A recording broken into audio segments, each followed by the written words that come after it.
Hello, friends. My name is Steve, and we're here today to discuss Nemesis Games. I believe it's the fifth book in the Expanse series. We've been reading this together for 5 months, a little bit over 5 months. That's wild, isn't it? Yeah, it's been a fun time. So here with the group, so Chris, will you start us off with some introductions? Yeah, name's Chris Moen. I'm a sometimes YouTuber. Haven't made a video in nearly a month, but I've been doing lots of reading in that time, which is another good way to spend your time. I do recommend. And Robin. Sure. I'm Robin from Bookends and Biscuits YouTube channel, where I also haven't done a video for a while because I've been busy, but usually do the sci-fi, sprinkling of fantasy nowadays, and some crime as well. So that's kind of my channel. Awesome. And Layla. I'm Layla Goshi. I am an English professor and writer, and I love reading fantasy, science fiction, horror, etc. Yes. I hope we don't take you away from your other work too much because we bother you quite a bit. So I hope we're not taking away from your other work. Who, me? Yeah. Oh, I have many irons in the fire. Okay. Oh, yeah. So this is, Okay. I love this. This is actually, yeah, it's a really fun and rewarding time. Awesome. Yeah. I enjoy Hope we don't- reading and hearing what others have to say about things. Well, we're happy to have you as always. So so we're on the fifth book. The fourth book was Sibylla Byrne, right? It was indeed, yes. Yeah. So that one it was kind of a meh read. I enjoyed this one quite a bit more. What did all of you think? Yeah, for me, it's the best book of the series so far. Certainly the only other one that's really comparable to the first book, I think, in some ways. So, yeah, lots of excitement, lots of good relationships, and lots of good interactions between people. I think that were some of my quick highlights. Yeah, same here. I absolutely love this one. I think I couldn't tell. The first book probably has like a place in my heart because it's the first one, but this probably quite easily is up there with almost being my favorite from the series. I loved it. I thought we're back with the actual crew from the Rossi, and the just all bits and pieces going over and overlapping in the different areas. I thought it was great. I loved it.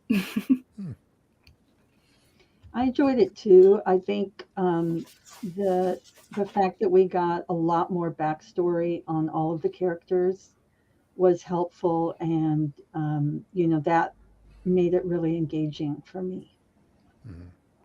So there's a couple of things I want to ask you all about. Which so the first thing, I guess we can start. I don't want to pick on Naomi and Holden too fast, but I thought I thought the characters, they're much more interesting and they're much more funner to read when they're by themselves or when they're off doing other things, when they're not together.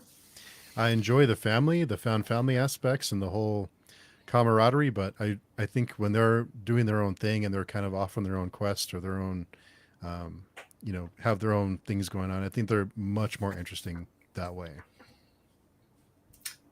Yeah, this book really brought it home to me about how uninteresting this Holden Naomi relationship was, because there's lots of other really good interplays, like Alex and Bobby together, great together. Amos and Clarissa, obviously great together. Even Fred and Holden, really great together. And I know why they're doing it, because it's nearly the reason for being for Holden is the bit that she holds in the center. But by the time they get back together, I was like, actually, I'd be much more believe a Fred Holden romance at this stage than I would Naomi. Oh, I don't know. I think from this one you got a bit more background about it, so I quite liked it this time because you kind of had a little more understanding about why she'd been so reserved and wouldn't give the history. You've got him still being a puppy dog and everything else, but kind of maybe being a little bit more understanding of it. And I liked how it almost cemented their relationship a little bit more in this one. Also, I'm not a fan of peaches, so I think I don't like that relationship at all. Oh, wow. I'm surprised to hear that. Okay. Not too bad, but yeah. Yeah, I there's some unreality to me with Naomi and where's my brain going? With their relationship. I feel that you know, a lot more questions would have been asked um, in a real relationship. But it does, you know, it does work in that it gives uh, it gives a it makes it more entertaining. You know that Holden, that's what I was trying to think of. Holden finds out about her past in this way instead of just a nice conversation over a glass of wine. You know, they go off and Earth gets blasted. You know, and then she, comes back to tell him, what had happened. But I feel like there are some things to examine. I think it is overall a good relationship in the story, but I think there's things to examine about the whole process. Like I wonder about Naomi. You know, she Naomi responds to things. She doesn't um, instigate things. And I just think that's interesting. And maybe they purposely wrote her that way. You know, like I think she responds more to, like Holden has his dreams and she's like trying to keep him in check. And then here comes her ex and he's, they've got some problem. And then here she goes to do that. But it's more like response versus her taking on a leadership role, if that makes sense. And so that's just some things that made me think, like knowing how her husband was, ex-husband, why would she have trusted him? But, I wonder if it's because he's the exact opposite. He's almost the mirror, is the opposite of her ex-husband. Holden's more of a reserved, I don't want to say goofball, because he is, he seems very, I don't want to say innocent, but he seems very kind-hearted. He seems like he's well-intentioned, even if he gets in his own way quite a bit. Yeah. Yeah, and I guess with one of the things they said about Markinara, by the way, who I think is the most fantastic villain ever. I love him as a villain. Really I think he's brilliant. But with him having plans within plans and plans and never knowing where he's coming from or what he's doing, Holden's always been just straight down the line. Like, he tells you as it is. He doesn't have secrets, everything like that. So he's very open as a person compared to, I assume, what Marco Naros would have been as a relationship partner. Yeah. So yeah, definitely very different people. Yeah, I think the book sourced to try to paint the two of them as similar in some ways. And Naomi's eye, like they come from that kind of alpha male background that she's obviously attracted to. But I read it a bit like you, Stephen, the fact that they were kind of nearly opposite ends of the spectrum of the alpha male, that one does it kind of in this kind of very upfront, bright, braggy way, and the other one is very reserved and kind of strength of character rather than necessarily being domineering and narcissistic about it. I guess they're both leaders, which would be the kind of the comparison of them being similar and what she's drawn to. But yeah, very different people. Very different people. Yeah. Just want to say hi to Cool Gamer. Hey, Cool Gamer, thanks for coming by. And of course, our friend Aaron is here. Hey, Aaron, thanks for hanging out with us. I forget which one of you mentioned the Bobby and Alex. That was great. I love those. That was so much fun to hear them, to see them connect that way and to kind of swap stories. And I loved getting to know Alex and Bobby a lot more in this one. Yeah. Me too. And Alex was, bless his heart, he was so idealistic about his ex. And I wonder if it was more nostalgia. I feel like some nostalgia about the way things was what was really driving him. And he had to have that moment to realize that the past was the past. And maybe he'd been living on the past, I think that there's that thing, isn't there, if you always think what if. And I think maybe he was having his what if moment and I needed to close it out for him personally. But what did you guys, I thought his wife was very harsh, but obviously you know what he did. Essentially, like, she waited for him forever, and then when he came back, he was like just signed to go off. But I was like, as a person, I don't know if I could have being that kind of cut and dry about it. Like, you'd want to at least explore it with the other person. And I just thought, wow, it's like the strength of being able to, I just like don't even want to engage with you, was a whole thing that I was like, I didn't almost get, just because I don't know if I could have just done that without being curious to see why he was there or whatever else. I don't know if you guys thought that, or thought that she was completely justified in just being like, absolutely not. I think there's a lot of subtext that wasn't actually in the book that you kind of read into it. I think as we make our way through the book, we realize that actually this crew of the Rocinante are celebrities. They've been on the TV screens. Everybody knows who they are. And he's obviously lived through this very traumatic period of his life where he's had lots of time for reflection and kind of reevaluate what's important to him. Whereas she's been on Mars with her life and her family and doing that kind of stuff and not doing any of that kind of stuff. So the reasons for him coming back made more sense, but she's just lived the same life. So, I mean, she must be looking at him being on the TV screen going, oh, great for him, all this kind of stuff. Now he's going to come back and sweep me off my feet. I'm not going to go there. That's not good for me. I didn't actually think about the whole fact that she would have seen the fact that he's been on the TV, not TV, but he's been in the news, and so she would have had some understanding of where he's been actually already. I didn't think about that at all. So that's a really good point. Yeah, it's something that just came up through as more and more through the book as we went through, as the relationship started to appear, and it became very clear, obviously, with the relationship with Avasarala, with all of the crew, you know, how close they were. It was pointed out later on how like, oh yeah, these people are quite prominent in the world, never mind just in the books that we're reading. Kind of wondered too. I'm sorry, Layla, go ahead. Oh, go ahead. No, I was just going to say, I got a sense with all of them, they had to have that moment back for us as readers, as well as them, to understand that the Rocinante is home. You know, they're disconnected in one way or another from whatever that previous life was, and that's what made me love it. You know, to really realize, okay, they're coming together for real now. You know, even after all they've been through.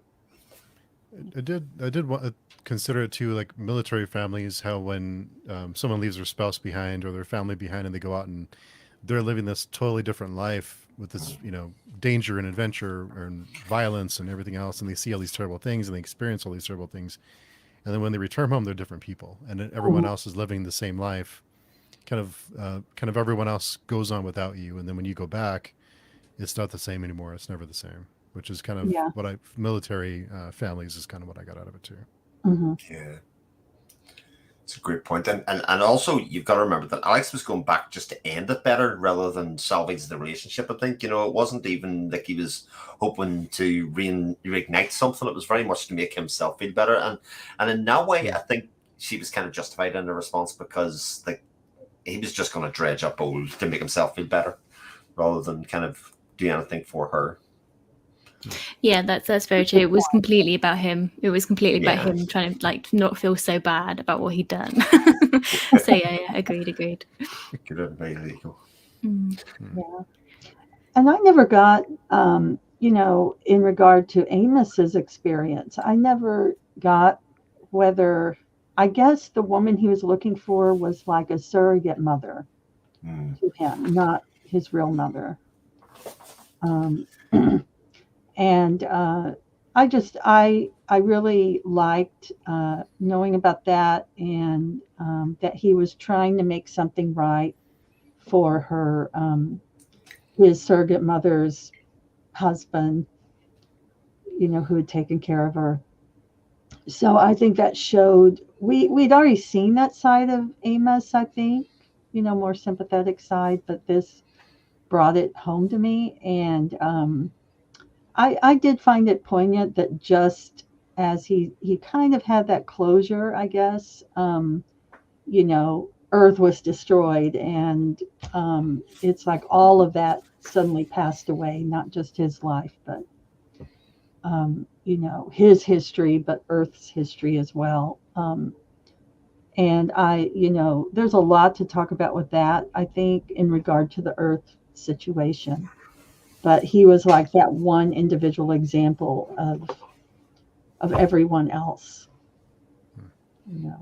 I think Amos in general is my favorite character and always has been. I think he's brilliant. But I just think I loved the way that they showed, because obviously he's got a very unique psyche, and everything else. But I love the way they kind of showed him how he just doesn't deal with emotions at all. But they showed that really well, I thought, and about the fact that he didn't even realize that he was feeling kind of upset that maybe she had passed and everything else. If you you should read the short stories, because it's a really good piece on Amos's background, and in particular in relation to this lady, in book 10 or whatever it is from the series. So you get to see a lot of their very odd, I would say, relationship and background of the relationship. So actually, having read that first, it kind of it really supplemented this book very well about his background and what he was doing. Is it Boston? In Baltimore. Baltimore. Baltimore. Yeah. It has to be. Yeah, and kind of the background of his relationships there was really good. So I would suggest reading that at some point as well. And that's in book 10? Yeah, the book 10, which is like a Memories Legion, the one that's a bunch short of story anthology. Yeah. Yeah, Oh, anthology. okay. Yeah, that was the word I was looking for. So, yeah, which is really good. Do you guys have a favorite? Oh, go. I was going to say, Amos is just one of those characters who doesn't really think for himself. He makes his decision. Mirren is the example that other people led from. So you see him refer to it's what Holden would have done. What would Alex do in this situation? What would Naomi do in this situation? If he's not going to murder and take the straight line approach, it's very right. What would everybody else do? And he sees himself in those terms. But I liked it. Like it was near the end when you had Clarissa kind of questioning some of his choices, and him almost realizing that like he needs that moral compass, because he doesn't really care. He's just like they die sort of thing, and him having that realization. I think where previously like he was saying he followed Naomi around because she was a good moral compass, and then in the Ross and Under he follows Holden around because he just doesn't see anything wrong with just doing things as he needs to do them, or how I guess he thinks he needs to do them. So yeah, that was interesting. I think he does think. I just don't think he doesn't have the morals, does he? So he just does the straight line, how to get through sort of thing. Because I kind of like that, because I think one of the reasons I like him is because he's not just a classic meathead. He is, but he also is a little bit more complex. And I kind of like that the thought process that goes into that, which is nice, because he can tell that he's not how he should be. I don't know, maybe I'm reading too much because I like him as a character. No, he is great. He is great. I get the sense that there's an emotional block that prevents him from, really showing his intelligence or his sensitivity or empathy. I think it's there. I feel like we get it in very brief drips and drabs, and he does have that awareness to know he needs a moral compass. And I wonder what draws him to Peaches or Clarissa. Is it that she's a killer? I think he may empathize with her a little bit, and I think Amos has a hard time, or stops himself from expressing emotion, or from letting people know that he's feeling emotions, because I think in his past life that would be seen as a weakness. He would be it would be something that people could exploit, or he would feel less than, or he wouldn't be taken as seriously in that world he lived in before. So I think that's why he's like this force of nature, but he's also very self-aware. So I love him. He's one of my favorite characters in this book too. Yeah. Or the series. And Aaron had a comment. The main crew besides Holden really got fleshed out in this book. I like the technique of pairing them off with secondary characters. It helps all of them to develop. That's a good point. Yeah. My favorite thing about the entire book, for sure, is these secondary relationships that they had, and how it brought, actually, as Aaron correctly said, brings them out of themselves and kind of gives us an insight into them, especially the ones that aren't romantic in nature at all. You can have really good close friendships, and really, that's not really a dig at the Holden Naomi thing, but just in general, it was nice to have the Alex and Bobby relationship not become romantic, if you know what I mean. I think I'd give it real strength, and give the idea that they were just doing it for each other and as part of the family, rather than kind of wanting to get anything else out of it. No, absolutely. I loved the thing, because there were some parts where they could have gone that way, like it could have been written that way, and it was all the better for the fact that it was just like a really good friendship, them looking out for each other, them caring about each other, and helping them both get through. I think that was really good. I agree fully in that. I think their shared military background and their shared Mars background, coupled with Alex realizing that he's a pilot. He's not looking for a relationship, or or I guess his love for his career will overshadow relationships. And so that realization, I think the friendship with Bobby is like a way for him to stabilize, and a way for her to stabilize based on what she's been through in the past as well. I also really that was a question, sorry. Yeah, okay. I also really love the between those two, they had the whole discussion about where their loyalties lie. Like, is it to Mars, is it to Earth, because they have I can't say her name, but the wondrous lady, and then, or was it the Rocinante and everything else. Like, it was a really good discussion they had. I know it's a bit further along in the book, just about where their loyalties lie, and how they kind of navigate through that process, being a part of the different families they have, I guess.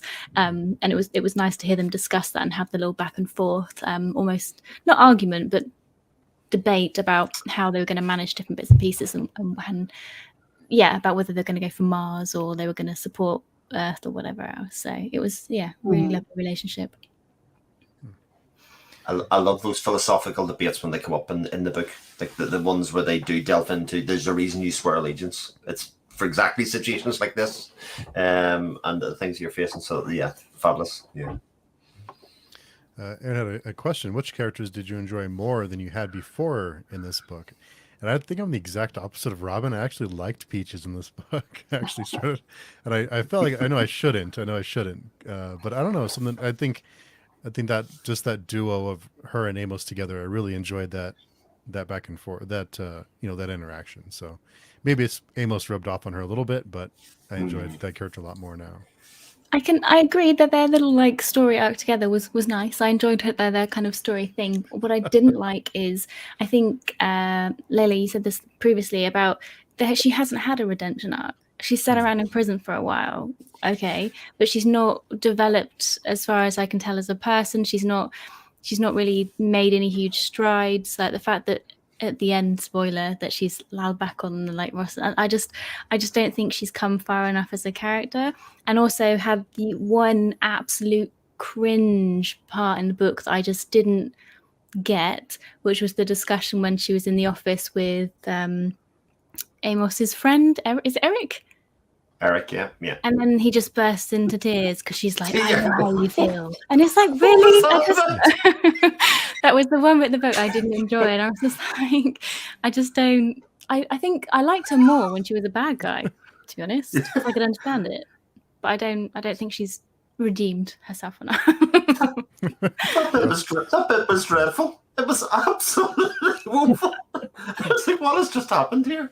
The problem for me is, and again, I suppose it's my major criticism of the entire book series. There's so much happens for convenience that they set up.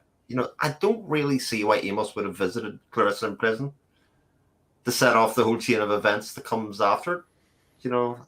But did they kind of get on so well beforehand? Maybe he does identify with her, but I mean, given everything else that's swimming in his head and what he's doing, it just seemed unlikely. And then for them to bond so much so quickly, I don't know. It just like you said, because she hadn't had a redemptive arc yet, it wasn't like, I feel like it was justified that Amos said, "Well, I can take it from here," or I can use this person from here. But yeah. For me, I would say probably Naomi, because she's not been. You haven't seen much of her character fleshed out. She's very much been a romantic interest and a really good engineer, but not much kind of around her background, where she's come from. And I I don't know if this was because I really hated her in this season of the TV series, hated how they played it. I thought she was portrayed as really weak and not a strong character, which I think she quite is. And in this one, you really got a lot more of her internal monologue about how her thought processes, why she left him behind, and the fact that actually she was still a very strong character, having done that and escaped, and you got to see how she was playing it. Whereas in the TV series, she was like a wet flannel. I was like, why stop, what are you doing, sort of thing. So I think for me it was Naomi much in this book, because you got to know a lot more about her, and then her thought processes and where she came from. So yeah. Robin, you've just reminded me, actually, because my biggest memory of this book with Naomi was I felt like, she fell into the trap, and I had wanted to see her be more assertive, about the situation. But then she had this amazing escape at the end where she did,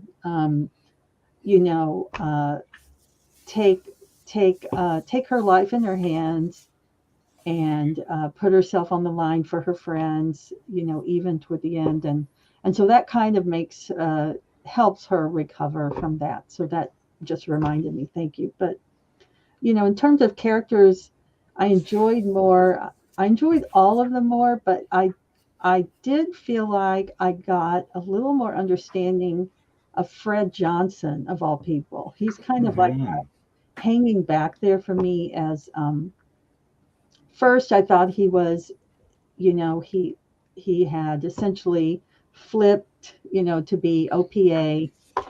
And so I thought he'd be a loyal OPA. And I actually thought that somehow in this, I couldn't quite remember what happened in the show, but I thought, well, okay, he's going to make some deal with Marcus, or something's going to happen here. And but he kept, I think, a moral compass, and also even though he had fired Holden, he still was giving him a berth and giving the Rocinante a berth. And so I just appreciated him as, I guess we'd call him a secondary character. Do you think he is? Yeah. So, but develop a little more him. Yeah.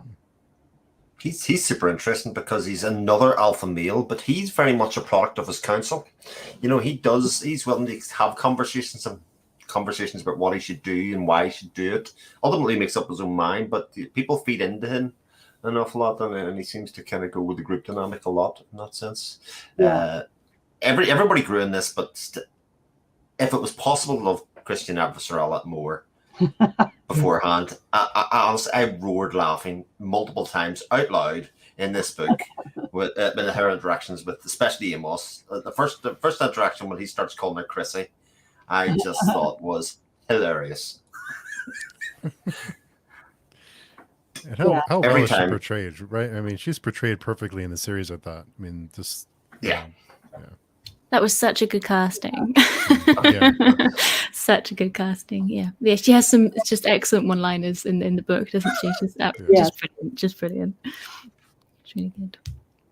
And Aaron had a comment. I sense Clarissa's redemption is yet to come, but agree that Amos relates to her because they both have done some bad things and are aware of it. And Chris, you mentioned a lot of things happen out of convenience, and I totally agree. I think part of Clarissa's, knowing that she has this damage and she's, has her time is limited. I think that in a sense, I think they kind of use that as a way for us to feel sorry for her. So she does, not a redemption arc, but a way for us to feel sympathy for her, even when we shouldn't, because she's done some really terrible things.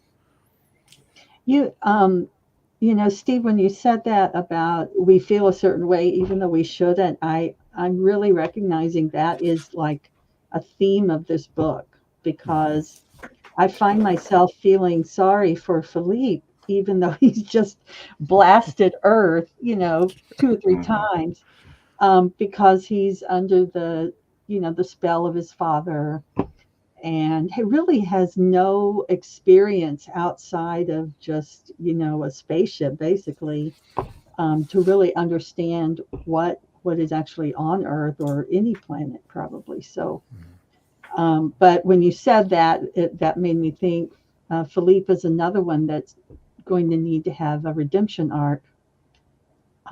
Just like Clarissa, because she killed, what, hundreds, if not thousands of people. Mhm.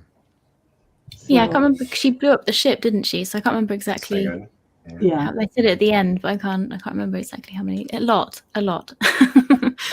But the points made in the book, isn't it? That she killed indiscriminately the entire ship, but she also killed people who were her friends. You know, the maintenance worker who was working with them. You know, looked them dead in the eye and still killed them.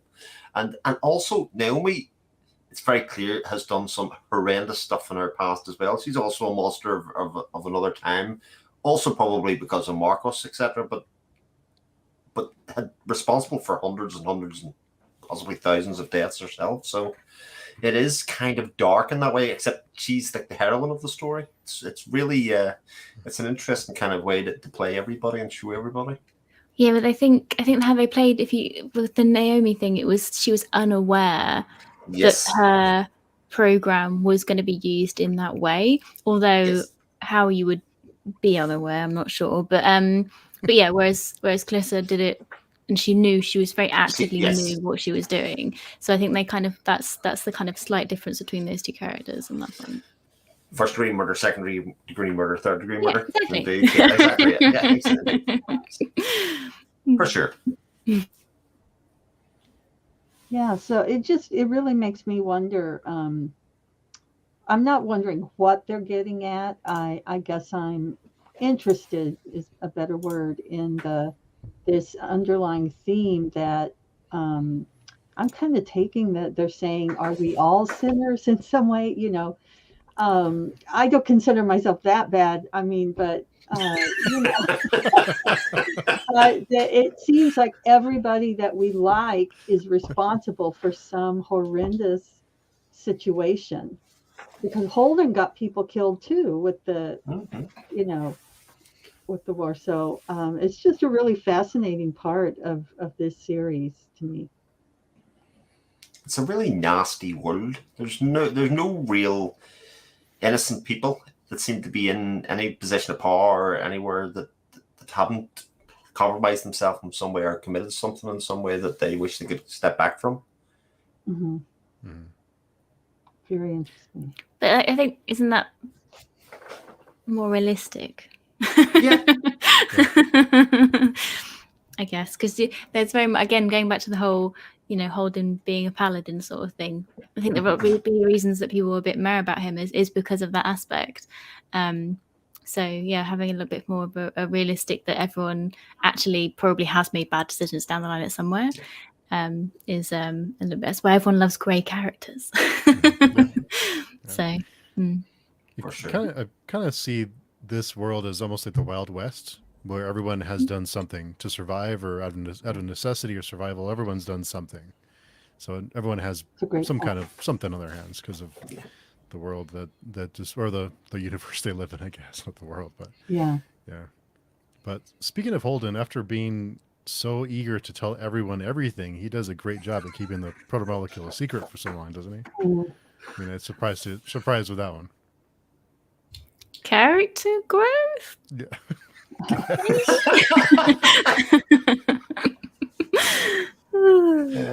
Less naive, I think, for sure. You know, the effective Miller and protomolecule Miller is definitely rubbed off on him. You know, the two of those. There was that whole thing about doors and windows at the start of the book. I really liked that at the start when the attacks were happening. I thought that was really nice touch as well. In hindsight, it is very strange that it was kept in Fred's office. You know, that kind of thing can get around, and it did. So, but you know, it made a good story. But yeah, convenient, right? Yeah. And Aaron had a question. What did you guys think of Marco? Is he just felt like a brainwashed fanatic, or a more complex, and we haven't fully delved into why? I can't decide. I think Robin, you mentioned Marco as a villain, right? I loved him. I thought it was fabulous. I loved is he just brainwashed, fanatic, or more complex? I would say, I don't know, because I liked him as a character because charismatic, very interesting. I thought he was more complex. I think that's where he came across actually quite heavily, because he had a lot of the reasons he was doing stuff made sense, and I really liked that as well, because I was really worried about how they were gonna, why on earth the belt would do all of these things, but the idea that actually they would be left behind and wouldn't be able to land on the planets, and then wouldn't have a job, so would essentially just be not able to do anything, I thought was a really interesting idea. And I think he was pretty complex, just where Naomi was talking about him having plans inside plans inside plans, and although maybe he wasn't seen as a huge threat initially, he obviously was more adept than they thought he was. And the other thing about it that I really liked was the fact that the whole time the OPA has been put up as this kind of big terrorist threat, but it never really materialized. You kind of saw the end of it, and about them trying to get at the table and become a real government and a threat and everything else. And it kind of brings it all back to actually the fact that they are a terrorist cell essentially, or a terrorist group, and they are really scary. Like, they've done something that nobody who had ever been from Earth or Mars would ever even consider doing. So I just liked the fact that it was not outrageous, that's not the right word, but outrageous, and I just liked him. I don't know what else to say. I just thought he was a really good character, which is nice. I don't think I see him as brainwashed as much as I do see him as a personality that seeks power.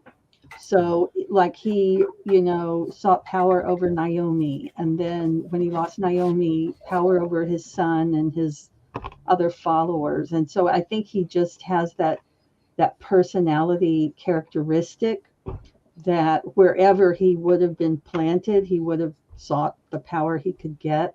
And with the issues surrounding the issues of the belt and how dependent they are on Earth and Mars, he found a way to tap into that. So that's kind of how I see, he tapped into that so to get followers, but at the end he just has a personality that seeks power. What do you think, Chris? Yeah, I like the exploration that Fred actually did of him. When he was asked about, did you see Marco as a threat? And he said, well, yes, but not in this sense. So he obviously isn't the power behind the throne kind of thing. But I think for any good revolutionary, you can look through the history of mankind for this. There has to be the circumstances that exist for somebody as charismatic as that to be able to rise up. There has to be a message that they tap into and say, actually, we are being repressed, or otherwise for people to say, look, we're going to do something about it. And for an initial wave of killing to be acceptable to those people, that has to happen for them to raise the power. And as the book rightly points out, it's one thing to do that and raise popularity, but holding that message is going to be very difficult for him. But a super interesting character to read, especially when you see the relationships and all the people have from on the ship, and that he's been able to gather over his while. Never mind his son. Even the fact that when they capture Naomi, a lot of the crew assume that Marco will win her over again. It's very much seen that actually if she keeps around here, she is a prisoner, but we'll let her work. We'll let her get involved with the crew. She'll come around because this is good cause and one she believes with her.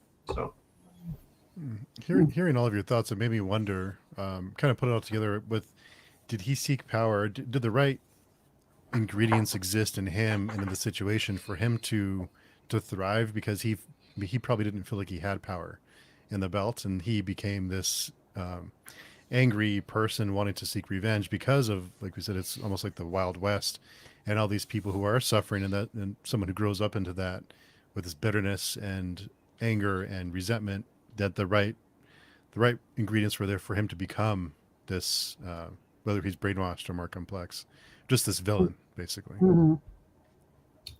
I do agree with Lily though. I think had he been born on Earth, he probably would have been like some sort of political activist or something that was happening on Earth. Like, I think that was he being charismatic and wanted to be a leader.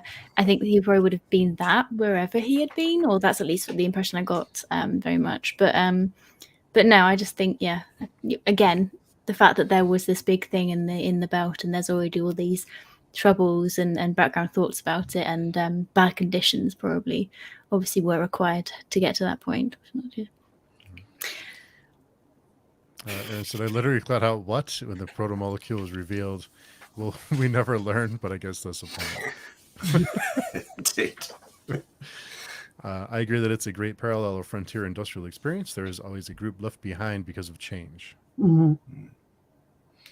And they don't, if you don't agree, if you don't look at all the people that are involved in the situation, you know, you just create, like I said, the atmosphere for this kind of rebellion to build. And I do think Marco is a character who's very much dominated by the male ego. You know, he obviously is charismatic. He's portrayed in the TV series, but also in the book here has been a handsome man, somebody that was good looking. People would have gravitated to him. And when people started looking to him for guidance, his ego started to run away with himself, and he kind of seems to have got the Messiah complex to say, I will save all of the people and get what we want to do. So it kind of just probably built step by step for him to the point that he is where he is. And that's one of the reasons that I think he's such a great villain and such a great character to read. I also think it was interesting because the way, although it didn't go into massively in depth, the way they said that Naomi fell into their kind of thing is very believable. The fact that it's just actually who you hang around with, where you end up going, and then you get slowly drawn into something like that. Very believable. Yeah, I absolutely believe that could have happened, sort of thing. And I guess, you know, that showed that how the start of him, or how the start of that kind of group began, would be something that could occur, which I also quite liked as well. It wasn't just like a random bad that was just popped up for whatever reason. Mm-hmm. Aaron commented, and yes, the history of our world has many figures who had the right circumstances and personality. Mm-hmm. For good and for bad, unfortunately. Yeah. Yeah, and then the kind of the you know, Earth and Mars, when they start noticing people leaving and they're trying to keep people there, it kind of reminded me of small town America in a way, that the kind of the forgotten worlds, and they become like these remnants of the past. Everyone else is moving on and they are kind of left behind. Mm-hmm. Yeah. Or a small town anywhere, I guess. Do you mean that Mars would be the small town because it's just got the 5 people left on Mars? Everyone's leaving, and they were once this thriving you know, this destination. Now they're just kind of an afterthought. Mm-hmm. And it also links to the fact that obviously they've got their own internal struggles because somebody was selling off the ships to Marco. Mm-hmm. You know, so the conditions had to exist for the unrest to happen, and the split in the Martian military high command of some ways kind of say, like, we got to do something about this new world order that we've got coming. Where you go, Marco? Yeah, I thought that was a really interesting thing that, you know, it's not just Marco. It's, you know, we've got this whole new frontier now, and all kinds of movements are probably going to emerge. So I'm very interested to see how that develops in the next book, because with Earth really experiencing a setback, and then Mars not being viable with atmosphere, and then you've got these 2 new Earth-like planets, or 1 at least. I can't remember, is there 1 or 2 that they found on the other side? But anyway, so you know, it's I think that sets up for another great advance in the story, you know. I am going to need some help from you guys, because I feel like I didn't understand the end of the book. Because mine, did it basically, no laughing at me please, did it basically state that the people in Mars who had sold their equipment or helped to facilitate Marco and Nereus were the people who had got the proton molecule, but then at the end themselves disappeared via that weird ring thing? Well, my reading of it was that the people at the end disappeared were part of that, but it actually is Duarte who has the proto-molecule, who wasn't on the ship at the time. He's the man who's organized it. They're part of that fleet. But Sue, well, I can't remember the guy's name who's on the ship at the end. He is part of that fleet, but not on the ship with Duarte on it.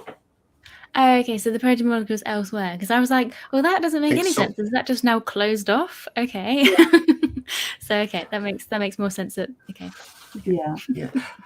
I did love that revelation, though, that actually for all of the nastiness and the missing ships of Marco, that actually something what Monica's original thing that the alien technology was eating ships or doing some of the ships was also true. I thought that was really quite cool as well. And then we kind of figured that out and went, okay. Colony ships are a problem. Some of the things we don't understand. I didn't quite get how Marcos was able to send attack Earth. I didn't get how he was able to make that happen. Did I just miss it? Do you mean about with the asteroids? Yeah, I didn't know how he sent them, or how did that happen. I didn't quite follow that. Well, I thought it happened because do you remember how at the very beginning they kind of set up a similar situation where Philippe was on the shipyard building yard? Mm-hmm. So I think, and they kind of gave an explanation of how they basically just sped up some tungsten or whatever else, and it made a huge impact. So my understanding was from there they stole the ship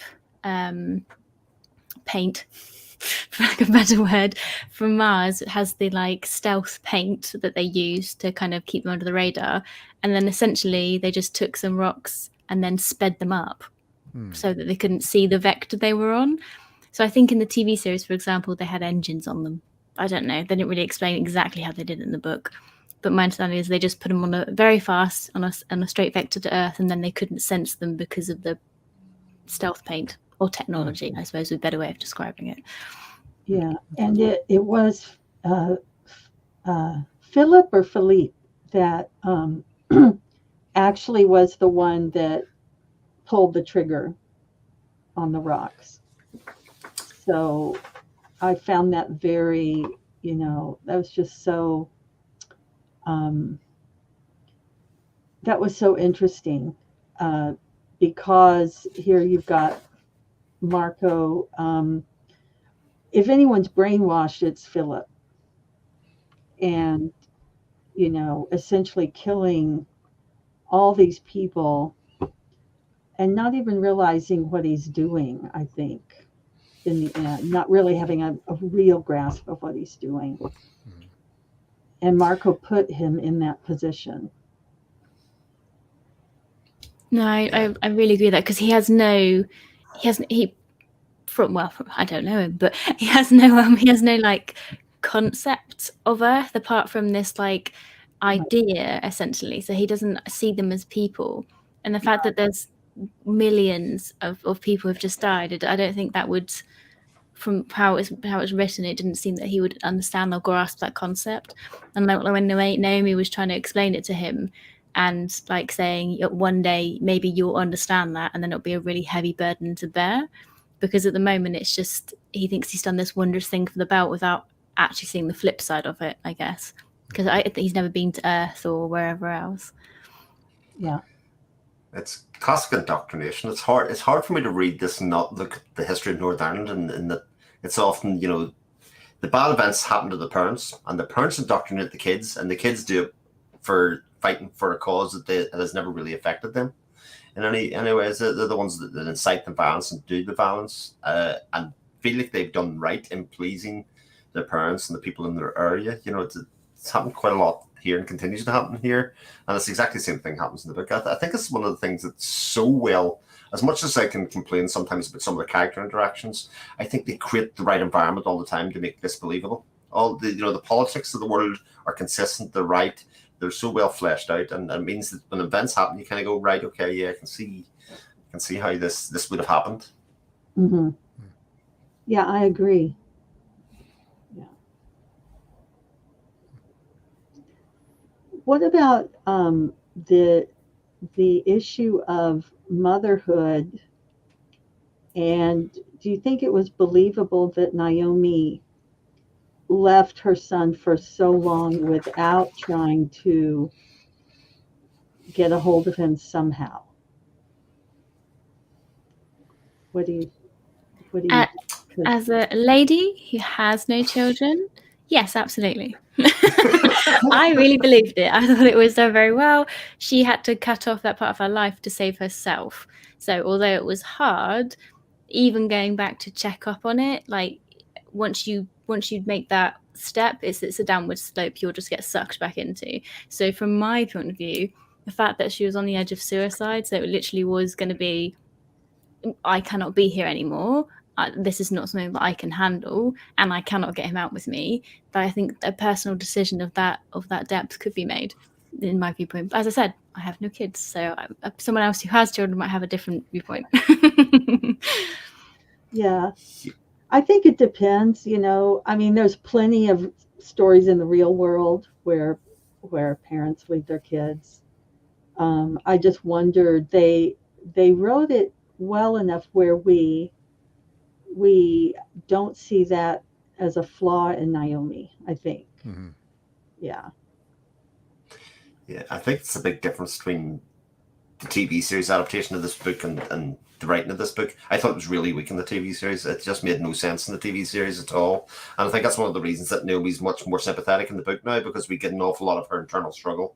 And we actually get it repeated again and again to us to kind of reinforce it, to actually say, no, the circumstances existed that I had to go. It was either I was going to have to kill myself or I got out and kind of accepted that was going to happen. Like, you've got to remember, she didn't know Marco was going to turn into the actual monster that he's become either. I thought there was enough good people around, and Alexa Sin and the people that else on the ship actually said that they did take a role in helping bring Flip up or otherwise. So I in the book, yes. In the TV series, definitely not. I thought it was really, really weak in the TV series, but here, yeah, I'll accept it. I kind of read it as that she needed to get away to get her head back on straight, because she felt like she was losing herself, and I think she intended to go back and to get him, but I think she just didn't, for whatever reason, many reasons. But you've got to think actually that this was her attempt to get it back. When she got the call to say he was in trouble, she bought on the ship. She fully intended to give him the way out at this stage. This was her attempt to kind of say, right, you can free yourself of this now and step outside. And then obviously realized it was too late by that time. This came along. But Yeah. Really interesting. But I think in reading this book, watching the series first, I think they did a really great job adapting the Amos and Peaches sections of it. I mean, really, really great job with the adaptation. I think it helped me with the visuals as I was reading it, just to kind of remember what those things look like. Yeah, I agree. I really agree with that, because a lot of this book, I was just like, oh, they did this or they didn't do that. The series, and it made it much easier to kind of understand the concept, because there were a lot of big concepts going on. So it made it a lot easier to be able to get into my brain kind of what was happening at those particular pieces, which is good. Mm-hmm. I also, talking about the Amos on the Earth thing, I think that particular arc was particularly because you get to see the asteroids hitting Earth, but you actually get to see the effect of them. So they're not just a concept or an idea and you think, oh, that would be really bad. Like, you actually get to see a little bit of the devastation that is occurring with those. And I thought that they did that very well. Hard to do in the TV series, I guess, to show that amount of devastation, but in the book, I think it fleshed out enough that I could kind of join them together. Yeah, I was surprised actually, because I think this TV series, when they filmed it, would have been one of the COVID affected ones, possibly. So actually having them all split up made sense in terms of TV series, possibly. Whereas I actually, reading this, I thought this was probably the most faithful adaptation of the book. I don't think there's very much that happens in the TV series here that doesn't happen in the book, or vice versa. Doesn't somebody die in this one? Yes. In the TV series? Yes, there was a oh yeah, but apart from the very end, yes. But apart from that, up to that point, that's pretty much where they are. Yes, but I mean the beats and what happens, and even how they get out of the pit is still very consistent. I kind of expected that to be different when I was reading. I was like, well, they're going to do this differently or something like that, but it wasn't. Even that whole journey up seemed to be quite consistent with what was on the TV series and the book. Right, I was thinking the same thing with the death in the series. I was wondering if it happened here in the book, but yeah. They did. I thought they chose such a good place for it. Well, not place because of what else happens, but like such good, like believable death. Out of all the things, how they could have written him off the show, I thought that was done very well because of the way they described the what on earth is it called? The acceleration and everything else, and then what happens to you in your body and everything else. And when they got to that bit in the book, I was just like, oh, is he gonna? Oh, because of how it was written. So yeah. And then I was like, oh, he does a bunch of other stuff. How exciting. It is the other main problem with the series of books is the lack of peril for the main characters. For as much as they put Naomi in peril in that entire book, and the amount of times that she wrote herself off as being dead, I don't think you ever believe as the reader that she's actually in peril. No.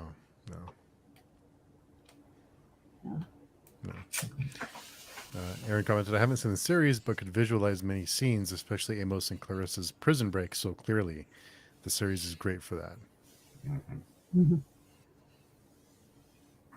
I think it'd be really interesting to read the books first and then see the TV series at this stage, because I think it's the type of TV series you'll revel in and love. You know, given the kind of the way they flesh out and make it look, I think it's and it is so faithful as well.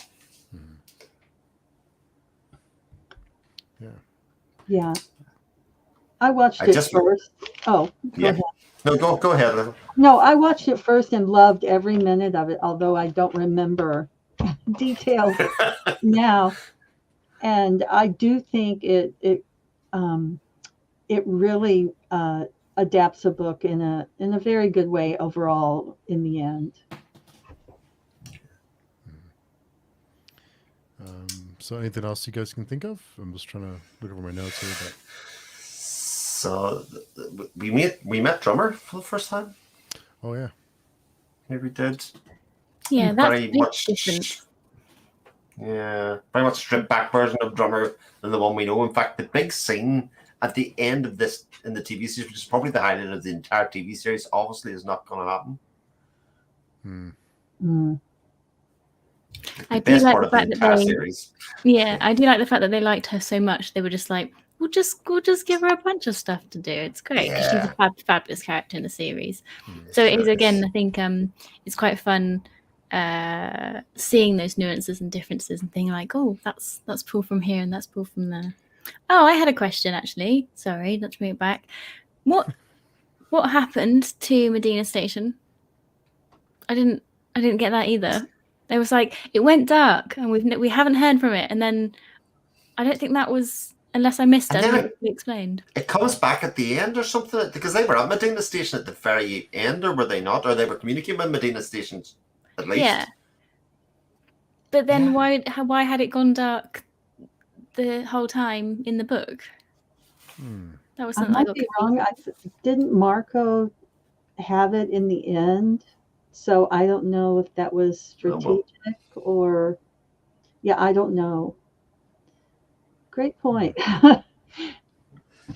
Maybe to be explored for sure in the next book. Like it could definitely be part of that. But they did make a big deal out of it, and the fact that all of Fred's most trusted people were on Medina Station, and therefore he didn't think it could be turned or otherwise, and that kind of created that bit of, well, how deep does this OPA split run?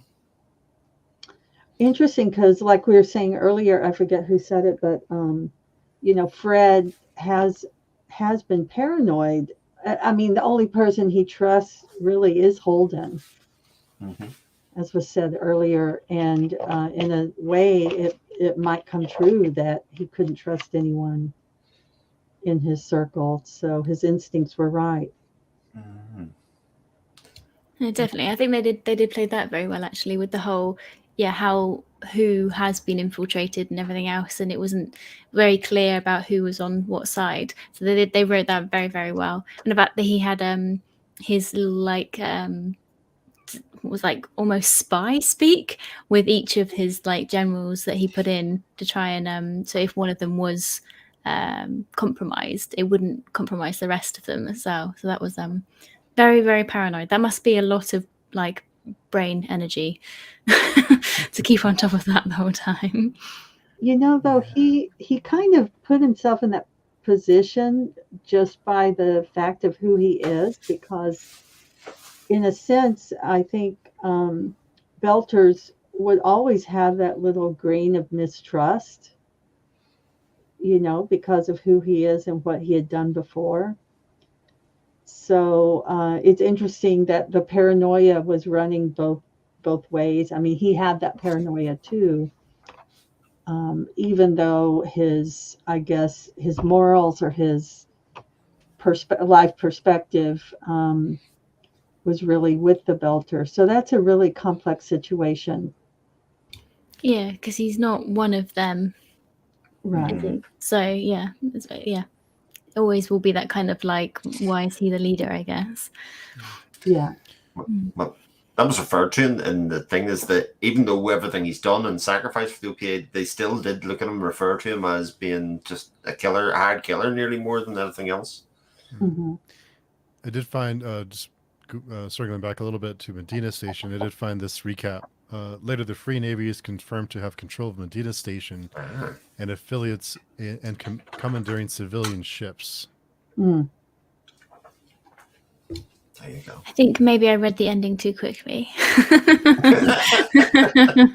blitzed through it. Aaron mentions exactly my plan, Chris. I normally give in and watch the TV adaptation first. And Aaron has this may be a difficult question to answer as you've all seen the TV show, I think. But which character are you looking forward to seeing the most in the next book? I want to know now how the book handles Philip and Naomi's relationship after she's now gone back to the Rocinante.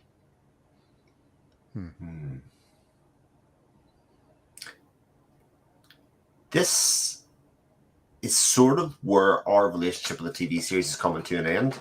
Yeah. If you know, because there's still quite a lot of books to go, and the events that happen here on out, I don't think it's too much spoiler to say actually the story in the TV series is a very drummer central story from here on out, I would say. So given the fact that Drummer's not Drummer, it's really hard to say for me what's going to happen here, aside from what you just said there, Lila, which is that relationship. And again, that's been written differently in the TV series than it's in here, especially for the location of where these people are and where they left off, etc.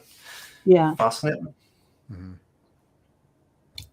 I'm not sure. Probably Marco Naris, because I just think he's really, really good. I'd like to see how it continues, because I think I know they put in about how he's likely to struggle, especially trying to close the ring, because there's so much that people want to go out and explore, and how that's going to be handled. And it's always fun when the villains kind of start to unravel a little bit, because he's been very composed.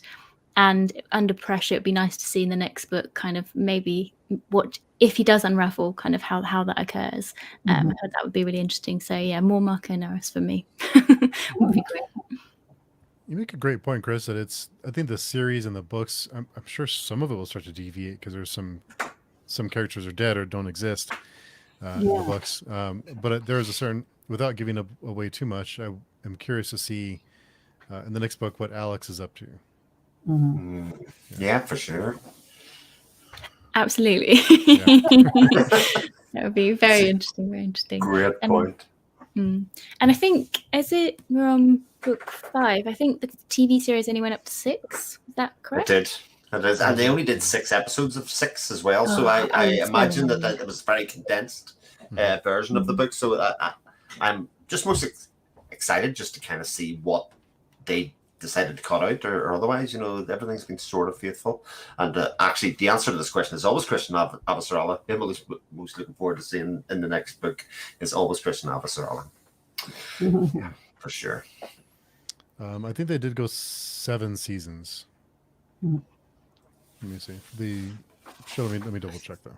Oh, maybe they did 7 seasons, but it was only based on 6 books. Because I thought it was the 6th book was the last one they used.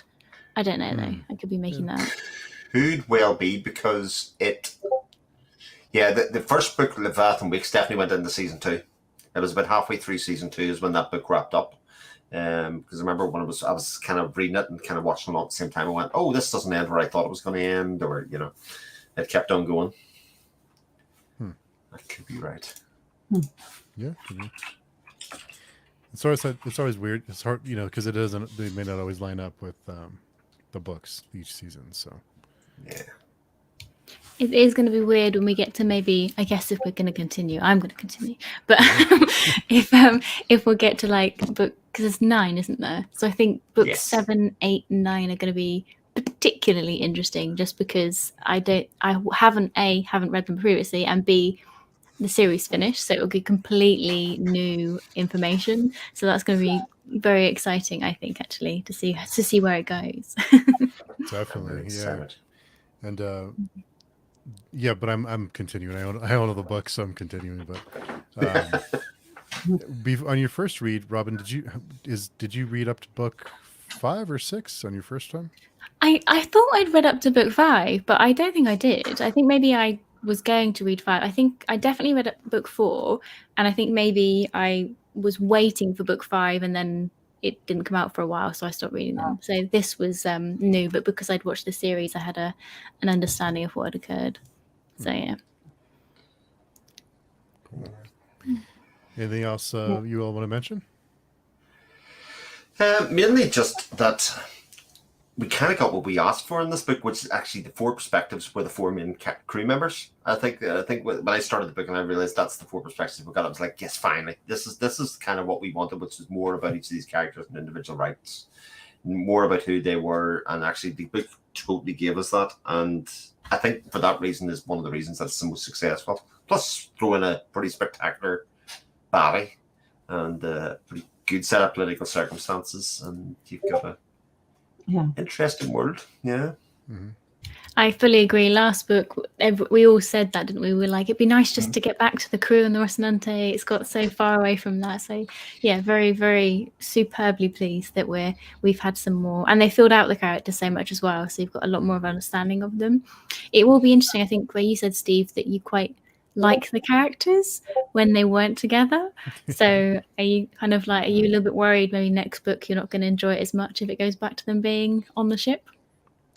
Interesting question. I think maybe I won't mind them as much because I got a little bit of I know them a little bit better now, so maybe it'll be different. But yeah, we'll wait and see. I think the villain may, with Marcos in the picture now, maybe that'll mix it up enough to kind of create some conflict or something to make them a little shake up the status quo a little bit. I think this book too gives them more room going forward for there to be more personal conversations and insights from each of the characters, and between each of the characters where there's more meaningful conversations. This may sound bad, but I hope we get a couple deaths eventually before the end of the series. I hope. It does need it. Yeah, it does. It does. We really do. We really need to, because I think the stakes are always high, and for that to be to make it kind of fulfilling, I think we need at least one before the end of the series. I hope one person. Do we though? I mean, I just like being coddled a little bit. I like my peril, knowing that actually everyone's going to be okay. It's like, going back there. That's fair. They devote in so some many books, pages. There's chapters upon chapters, just characters that are set up to die, and they're not going to. I mean, it does get a little bit frustrating, I have to say, for me, to the point that I'm like, okay, we need a better peril, but this didn't need to go on for like 100 pages. That this person was on the verge of death. Thank you, Aaron. Exactly. Okay, Aaron, you got me. You got me. I think it's in the channel bio, isn't it? Yeah. Yeah, that's a good one. Yeah, what can I say?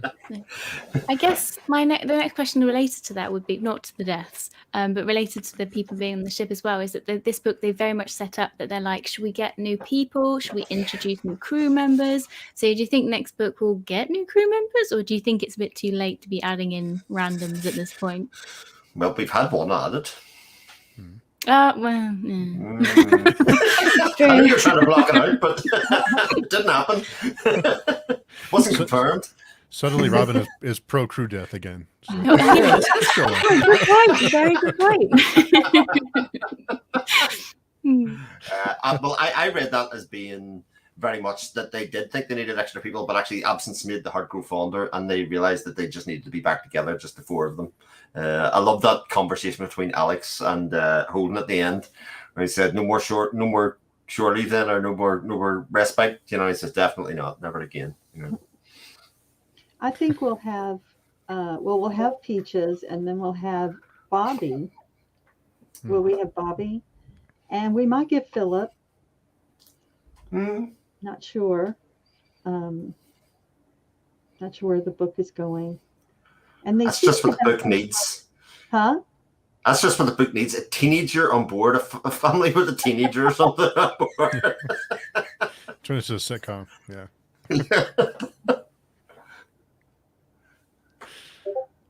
Awesome. Yeah. Oh, Aaron, you got me that time. Okay. Yeah. But yeah, so it'll be interesting. I'm looking forward to it. I think it's this one really. I really enjoyed this one. After Sibyl Burns is kind of a bummer, but this is a really good one. Yeah. Yeah. Curious to see where it goes. Yeah. So, Chris, if someone wants to connect with you, where's the best place to find you? Hey, you can find me on my YouTube channel at my name that's on screen there, Chris Mullen, or you can find me on Twitter at 7 o'clock Shadow. Yes. And Robin? Yeah, at my YouTube channel, Bookends and Biscuits, or Twitter. I am on Instagram, but I barely use it, so Twitter's probably better. That's what everybody says about Instagram. I have Instagram, but I barely use it. Yeah. Me too. And Layla, how's the project coming along?